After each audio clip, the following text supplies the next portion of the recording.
Hi everyone, welcome back. മറ്റൊരു വീഡിയോയിലേക്ക് എല്ലാവർക്കും ഒരിക്കൽ കൂടെ സ്വാഗതം. നിങ്ങളൊരു പി എഫ് അക്കൗണ്ട് ഉടമ ആണെങ്കിൽ ഇപ്പോൾ നമ്മുടെ പി എഫ് അക്കൗണ്ടിൽ എത്ര രൂപ ബാലൻസ് ഉണ്ട് എന്ന് എങ്ങനെയാണ് ചെക്ക് ചെയ്യുന്നത്? അതുപോലെ തന്നെ നമ്മുടെ പി എഫ് അക്കൗണ്ടിലേക്ക് എല്ലാ മാസവും എമൗണ്ട് കൃത്യമായി വരുന്നുണ്ടോ, ഏതെങ്കിലും മാസത്തെ എമൗണ്ട് ക്രെഡിറ്റ് ആകാത്തതുണ്ടോ എന്നൊക്കെയാണ് ഈ ഒരു വീഡിയോയിലൂടെ നമ്മൾ നോക്കാനായിട്ട് പോകുന്നത്. നമുക്കറിയാം, നമ്മുടെ പി എഫ് അക്കൗണ്ടിലേക്ക് എല്ലാ മാസവും നമ്മുടെ സാലറിയിൽ നിന്നും 12% തുക നമ്മൾ അടക്കുന്നു. അതുപോലെ തന്നെ നമ്മുടെ തൊഴിലുടമയും തുല്യമായ എമൗണ്ട് പി എഫ് അക്കൗണ്ടിലേക്ക് അടക്കുന്നുണ്ട്. അപ്പോൾ എല്ലാ മാസവും ഈ എമൗണ്ട് കൃത്യമായി നമ്മുടെ അക്കൗണ്ടിൽ ക്രെഡിറ്റ് ആയിട്ടുണ്ടോ എന്ന് നമുക്ക് ഓൺലൈൻ വഴി ചെക്ക് ചെയ്യാനായിട്ട് സാധിക്കും. അതുപോലെ തന്നെ നമ്മുടെ പി എഫ് അക്കൗണ്ട് പാസ്ബുക്ക് എങ്ങനെയാണ് ഡൗൺലോഡ് ചെയ്യുന്നത് തുടങ്ങിയ കാര്യങ്ങളെല്ലാം തന്നെയാണ് ഈ ഒരു വീഡിയോയിലൂടെ നമ്മൾ നോക്കാനായിട്ട് പോകുന്നത്. അപ്പോൾ ഈ ഒരു വീഡിയോ കാണുന്നതിലൂടെ ഏതൊരാൾക്കും വളരെ എളുപ്പത്തിൽ അവരുടെ പി എഫ് അക്കൗണ്ട് ബാലൻസ് എങ്ങനെയാണ് ചെക്ക് ചെയ്യുന്നത്, പാസ്ബുക്ക് എങ്ങനെയാണ് ഡൗൺലോഡ് ചെയ്യുന്നത് എന്നുള്ളത് വളരെ എളുപ്പത്തിൽ മനസ്സിലാക്കാനായിട്ട് സാധിക്കും. അപ്പോൾ നമുക്ക് എങ്ങനെയാണ് P F account balance check ചെയ്യുന്നത് എന്നുള്ള വീഡിയോയിലോട്ട് പോകാം.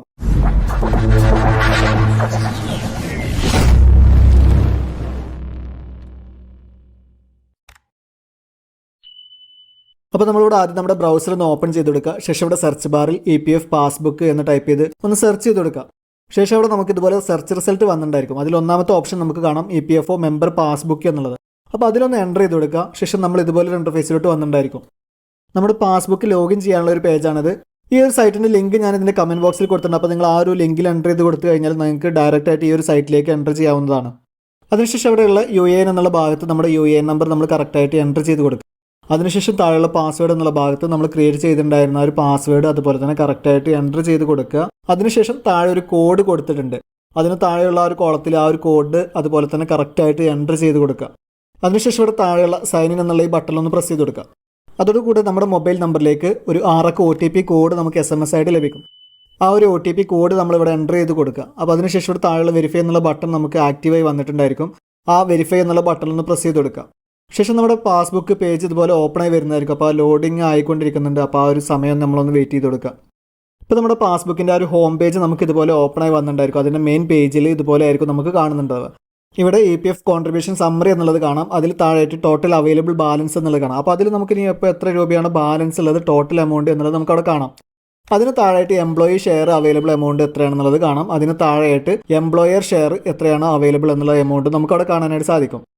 അപ്പോൾ ഈ ഒരു ഭാഗത്ത് നമുക്ക് നമ്മുടെ PF അക്കൗണ്ടിൽ എത്ര രൂപയാണ് ബാലൻസ് ഉള്ളത് എന്നുള്ളത് സമ്മറി മാത്രമാണ് കാണാനായിട്ട് സാധിക്കുന്നത്. അപ്പോൾ ഇനി നമുക്ക് ഫുൾ ഡീറ്റെയിൽ കാണുന്നതിന് വേണ്ടി പാസ്ബുക്ക് എന്നുള്ള ഭാഗത്തേക്കാണ് പോകേണ്ടത്. അപ്പോൾ അതിൽ മുകൾ ഭാഗത്തായിട്ട് കാണുന്ന ഈ ഓപ്ഷനിൽ പാസ്ബുക്ക് എന്നുള്ളതിലൊന്ന് എൻ്റർ ചെയ്ത് കൊടുക്കാം. ശേഷം നമുക്ക് നമ്മുടെ ആ ഒരു പാസ്ബുക്കിൻ്റെ പേജ് ഇതുപോലെ ഓപ്പണായി വന്നിട്ടുണ്ടായിരിക്കും. ഇവിടെ മുകൾ ഭാഗത്ത് സെലക്ട് മെമ്പർ ID എന്നുള്ളൊരു ഓപ്ഷൻ ഉണ്ട്. അതിൽ നിന്ന് നമ്മുടെ മെമ്പർ ID നമ്മളൊന്ന് സെലക്ട് ചെയ്ത് കൊടുക്കണം. ഇപ്പോൾ ഒന്നിൽ കൂടുതൽ കമ്പനികൾ വർക്ക് ചെയ്തവരാണെങ്കിൽ, അതായത് 2-3 കമ്പനികളൊക്കെ വർക്ക് ചെയ്തിട്ടുണ്ടെന്നുണ്ടെങ്കിൽ അവർക്ക് അവിടെ 3 മെമ്പർ ID അല്ലെങ്കിൽ 2 മെമ്പർ ID ഒക്കെ ഉണ്ടായിരിക്കും. അപ്പോൾ അതിൽ നിന്ന് നമ്മൾ ഏത് മെമ്പർ ID ആണോ സെലക്ട് ചെയ്യുന്നത് ആ ഒരു മെമ്പർ IDയുടെ പാസ്ബുക്ക് ആയിരിക്കും നമുക്ക് താഴെ കാണാനായിട്ട് സാധിക്കുന്നത്. അപ്പോൾ നമ്മൾ ഏത് മെമ്പർ ID ആണോ ലാസ്റ്റ് ആക്റ്റീവ് ആയിട്ടുള്ളത് അപ്പോൾ അതൊന്ന് സെലക്ട് ചെയ്ത് കൊടുക്കുക. ഇപ്പോൾ എൻ്റെ കേസിലൂടെ മെമ്പർ ID ഒന്നേ ഉള്ളൂ, അതുകൊണ്ട് അതിൻ്റെ ഡീറ്റെയിൽസ് ഇവിടെ വന്നിട്ടുണ്ട്. ഇനി നമുക്ക് ആ ഒരു ഡീറ്റെയിൽസ് ഒക്കെ ഇവിടെ നിന്ന് നോക്കാം. ടോട്ടൽ ബാലൻസ് എന്നുള്ളതാണ് ഒന്നാമത്തെ. അവിടെ നമ്മുടെ ടോട്ടൽ അവൈലബിൾ ബാലൻസ് ആണ് കാണിക്കുന്നത്. അതിനടുത്ത് അഡ്ജസ്റ്റ്മെന്റ് ബാലൻസ് എന്നുള്ളതുണ്ട്. അതിലുള്ള ബാലൻസ് അവിടെ കാണിക്കും. അടുത്തായിട്ട് എംപ്ലോയി കോൺട്രിബ്യൂഷൻ എന്നുണ്ട്. എംപ്ലോയി കോൺട്രിബ്യൂഷനിൽ വന്നുള്ള ടോട്ടൽ ബാലൻസ് ആയിരിക്കും അവിടെ കാണിക്കുന്നത്. അതിനടുത്തായിട്ട് വരുന്നത് എംപ്ലോയർ കോൺട്രിബ്യൂഷൻ എന്നുള്ളതാണ്. അതിൽ എംപ്ലോയർ കോൺട്രിബ്യൂഷനിലുള്ള ടോട്ടൽ ബാലൻസ് നമുക്ക് അവിടെ കാണാം. അതിനടുത്തായിട്ട് വരുന്നത് ഇൻട്രസ്റ്റ് ചെയ്യേണ്ടതെന്നുണ്ട്. നമുക്ക് ടോട്ടൽ ഇൻട്രസ്റ്റ് എത്ര കിട്ടിയിട്ടുണ്ട് എന്നുള്ള എമൗണ്ടാണ് അവിടെ കാണിക്കുന്നത്. അതിനടുത്തായി വന്നുള്ളത് ട്രാൻസ്ഫർ എന്നുള്ളതാണ്. അതിൽ ട്രാൻസ്ഫർ ചെയ്ത് വന്നുള്ള എമൗണ്ട് നമുക്ക് അവിടെ കാണാം. അതിനടുത്ത് വരുന്നത് ടോട്ടൽ PF വിഡ്രോവൽ എന്നുള്ളതാണ്. അതിൽ വരുന്നത് നമ്മുടെ PF അക്കൗണ്ടിൽ നിന്നും നമ്മൾ ഇതുവരെയായിട്ട് ടോട്ടൽ എത്ര എമൗണ്ട് വിഡ്രോ ചെയ്തിട്ടുണ്ട് എന്നുള്ള എമൗണ്ടാണ് അവിടെ കാണിക്കുന്നത്. ഇനി നമുക്ക് ഇവിടെ നിന്ന് താഴോട്ട് സ്ക്രോൾ ചെയ്ത് കൊടുക്കാം. അപ്പോൾ നമുക്കിവിടെ താഴ്ഭാഗത്തായിട്ട് നമ്മുടെ പാസ്ബുക്ക് കാണാനായിട്ട് സാധിക്കും. ഇവിടെ നമുക്ക് നമ്മുടെ പാസ്ബുക്ക് ഇയർ വൈസ് ആയിരിക്കും കാണാനായിട്ട് സാധിക്കുന്നത്. ഇവിടെ ഇടതുവശത്ത് നോക്കിക്കഴിഞ്ഞാൽ ഓരോ വർഷവും നമുക്ക് കാണാം. നമ്മുടെ PF അക്കൗണ്ടിൽ ഉണ്ടായിട്ടുള്ള വർഷങ്ങൾ നമുക്ക് ഓരോന്നും കാണാം. അപ്പോൾ അതിൽ നിന്ന് നമുക്ക് ഏത് വർഷത്തെ പാസ്ബുക്ക് ആണോ കാണേണ്ടത് എന്നുണ്ടെങ്കിൽ ആ ഒരു വർഷം നമുക്ക് സെലക്ട് ചെയ്ത് കൊടുത്തു കഴിഞ്ഞാൽ ആ ഒരു വർഷത്തെ പാസ്ബുക്ക് നമുക്ക് കാണാനായിട്ട് സാധിക്കും. ഇപ്പോൾ എക്സാമ്പിൾ ഞാൻ അതിൽ നിന്നൊരു വർഷം സെലക്ട് ചെയ്ത് കൊടുത്തു. അപ്പോൾ ആ ഒരു വർഷത്തെ പാസ്ബുക്ക് ഇവിടെ ഓപ്പണായി വന്നു. ഇനി അത് കഴിഞ്ഞ് നമുക്ക് വേറൊരു വർഷത്തെ പാസ്ബുക്ക് വേണമെന്നുണ്ടെങ്കിൽ അതും ഇതുപോലെ സെലക്ട് ചെയ്ത് കൊടുത്തു കഴിഞ്ഞാൽ ആ ഒരു വർഷത്തെ പാസ്ബുക്ക് നമുക്കിവിടെ ഓപ്പണായി വരും. നമ്മൾ ഓപ്പൺ ചെയ്യുന്ന സമയത്ത് അതിൽ ഡീഫോൾട്ടായിട്ട് വന്നിട്ടുണ്ടായിരിക്കുന്നത് നമ്മൾ പ്രസൻറ്റ് ഇയറിലെ പാസ്ബുക്ക് ആയിരിക്കും അവിടെ ഓപ്പൺ ആയിട്ട് വന്നിട്ടുണ്ടായിരിക്കുക. ഇപ്പോൾ നമ്മുടെ പ്രസൻറ്റ് ഇയറിലെ പാസ്ബുക്ക് നമ്മൾ നോക്കിക്കഴിഞ്ഞാൽ അതിൽ ഫസ്റ്റ് നമുക്ക് കാണാം വേജ് മന്ത് എന്നുള്ളതിൽ നമ്മുടെ സാലറി മാസം, അതായത് ഏപ്രിൽ 2024 മെയ് 2024 നേരെ കാണാം. അപ്പോൾ ആ കോളത്തിന് നേരെയുള്ള കോളങ്ങളിൽ നമുക്ക് നോക്കിക്കഴിഞ്ഞാൽ നമ്മുടെ EPF വേജ് അതുപോലെ തന്നെ എംപ്ലോയി ഷെയർ, എംപ്ലോയർ ഷെയർ എന്നുള്ളതിൽ നമ്മുടെ അടവ് വന്നിട്ടുള്ള എമൗണ്ട് നമുക്ക് അവിടുന്ന് കാണാനായിട്ട് സാധിക്കുന്നുണ്ട്. അതുപോലെ തന്നെ ഇവിടെ ട്രാൻസാക്ഷൻ ഡേറ്റ് എന്നുള്ളതിൽ ആ ട്രാൻസാക്ഷൻ ഡേറ്റും നമുക്ക് കാണാം. ഇപ്പം നമ്മൾ ഏത് മാസത്തിലാണോ ചെക്ക് ചെയ്യുന്നത് അപ്പോൾ അതുവരെയുള്ള എമൗണ്ട് ക്രെഡിറ്റ് ആയതാണ് നമുക്ക് അവിടെ കാണാനായിട്ട് സാധിക്കുന്നുണ്ടായിരിക്കുക.